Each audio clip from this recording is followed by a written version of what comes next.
Hey guys, GHAZZY TV here with another Path of Exile build guide league starter suggestion for 3.16 Scourge League. It goes without saying, we've expected this to be one of the stronger league starter builds in the league coming into 3.16, and based on what we've seen with the actual efficiency of this build with the masteries and everything, there's not much that has changed in this build. It's a Ice Spear, Freezing Pulse, Hierophant Totem build. And compared to before, we had about 3.6 to 3.8 million Shaper DPS. We will be doing around 4 million Shaper DPS. And we're going to have a much easier time reaching the 100% crit chance on the second form of Ice Spear. Now, I'm going to have some gameplay footage shown in this video as well from the original build guide, which is gameplay footage from before 3.16, of course. However, I'll be talking about the build specifically in this video to update you guys on the changes. So the tree has been altered a little bit because of all the massive changes to the tree. Most importantly, we don't have a pathing up with nodes to get Ancestral Bond, and we're getting some mastery nodes. Other than that, the tree is pretty much the same. We're picking up the same nodes across the board. The leveling of this build will be the same. It's just going to be exactly what we've seen before with just better efficiency across the board. So let's just talk about the actual masteries, which is the only difference we'll see. The differences that we've taken up is obviously the plus 50 to life, which is the first life node we're going to pick up through quick recovery. Obviously, we can go into Discipline training and then over to the hybrid nodes to get the mastery. And then the next mastery would be the percent life we reduce life recovery. And the other masteries is from the elemental mastery, where we're going to take the increase effect on non-damaging ailments. The reason for this is because we're using Skitterbots together with Bone Chill, which allows us to scale both the shock effect as well as the Bone Chill.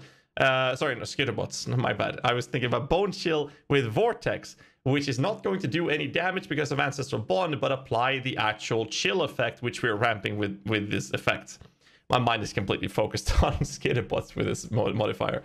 So we're using this as scale Bone Shield, which increases cold damage taken, which is increasing the damage we're doing from our actual totems, even if the actual Vortex itself doesn't deal damage. We get a little bit of extra sustainability through our EHP through Might Even Matter, thanks to regenerations from the Mana Mastery, which we pick up through the Arcane Capacitor. We're also getting increased critical strike multiplier against unique enemies.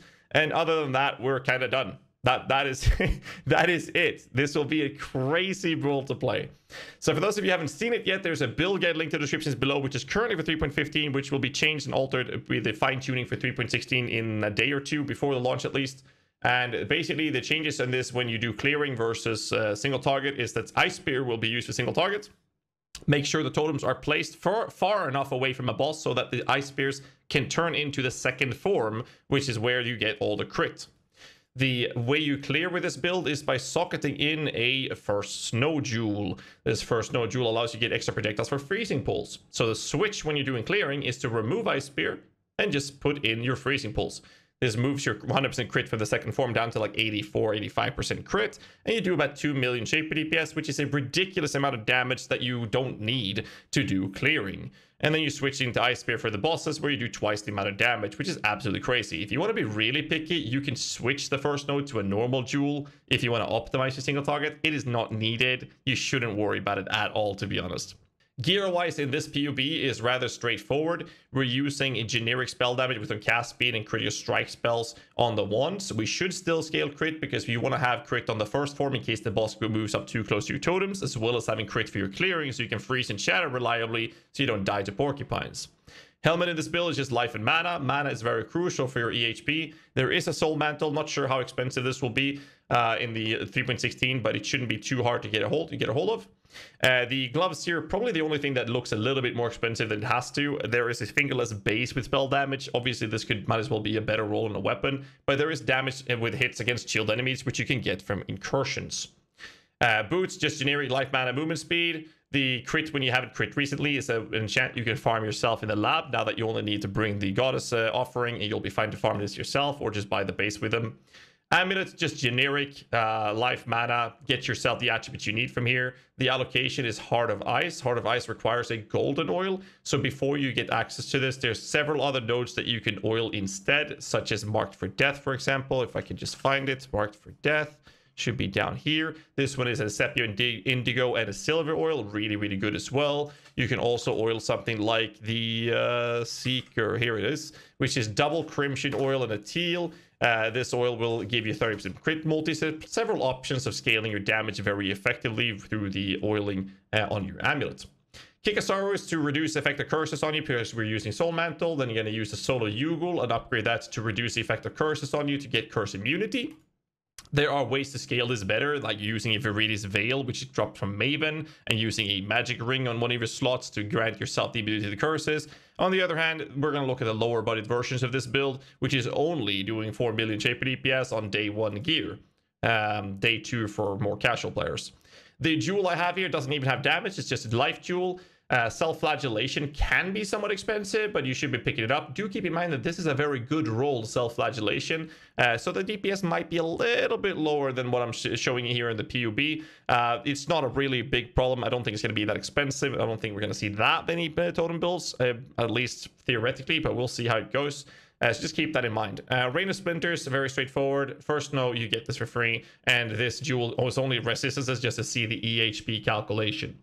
We are running this build with the Divine Guidance, which gives us 10% increased effect of Mind Over Matter. Or not increased effect, but 10% additional Mind Over Matter effect, which means that you have 40% Mind Over Matter. Now, back to school that you learned when you were like a toddler, that means you have 40% Mind Over Matter. The way this is calculated is with basic algebra. 4 divided by 6 is 0.6066, which means that your HP in this PUB has almost 4,500 life. Thank you very much, Hidi Hodo, for the sub, man. Appreciate it. So with 4,500 HP, to look at how much mana you need, you would multiply this with 0.6066. You'll see that you need 3,000 mana unreserved to sustain the Mind Over Matter on 40% Mind Over Matter effect. This build doesn't have that. It is a low budget gear, which means that you might have a little bit of struggles reaching that cap. You want to be a little bit above this, of course, just against your spending mana. And when you do reach the breaking point for this, your HP can then be multiplied by 1.6666, and you'll see that you'll have about 7,500 actual HP on the build. This will be better once you start investing to the build with better gear, better mana across the board. And that's basically about it and how the defense of this build is designed. Skill-wise, very straightforward. Hypothermia, cold penetration, multi-totems, add a cold damage, increase critical strike damage together with the Ice Spear, switch the Ice Spear for freezing pulse for clearing, mobility, flame dash. I like having second wind myself, and smoke mine. It's just a matter of personal preference here. You can do faster casting if you prefer. Void Sphere is pretty nice in situations. It's not really needed. I have that on cast damage taken with increased area effect. The Vortex, I usually put this on left click myself with Bone Chill, Unbound Ailment, and Arcane Surge to give ourselves more damage output. We have an Arcanist brand for the Curse and the Spell Cascade Frostbomb to apply exposure through Frostbomb. And the utility is just using Arcane Cloak, Efficacy, and Arcane Surge. Obviously, the Arcane Cloak will make this build do a shitload more damage, which is not accounted for in this PUB. So that's why I said you shouldn't worry about the PUB being slightly inflated through the self-flagellation jewel, because I haven't even touched the calculation of Arcane Cloak, which will make this build do a lot more damage, and that's not even considered brought into this calculation. Other than that, we are using increased duration to increase the effect of the Arcane Cloak, and that's it. It's extremely straightforward, very, very cheap to league start with. It has been a very solid league starter for many leagues now, and it just got better. It literally just got better. It's pretty crazy.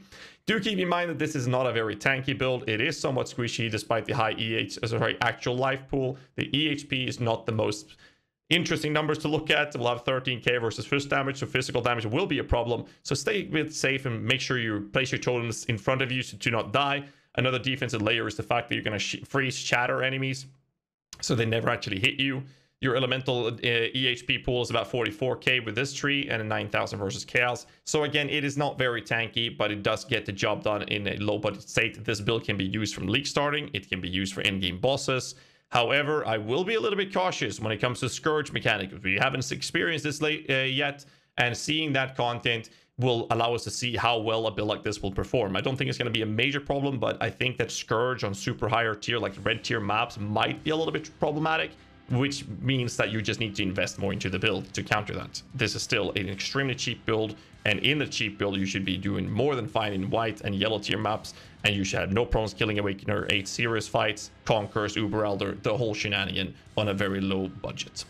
That's all I have to say with this build. Hope you enjoyed. Let me know in the comments below what you guys think of this build. Hit the like button, subscribe for more content. Until next time, stay safe and keep rocking.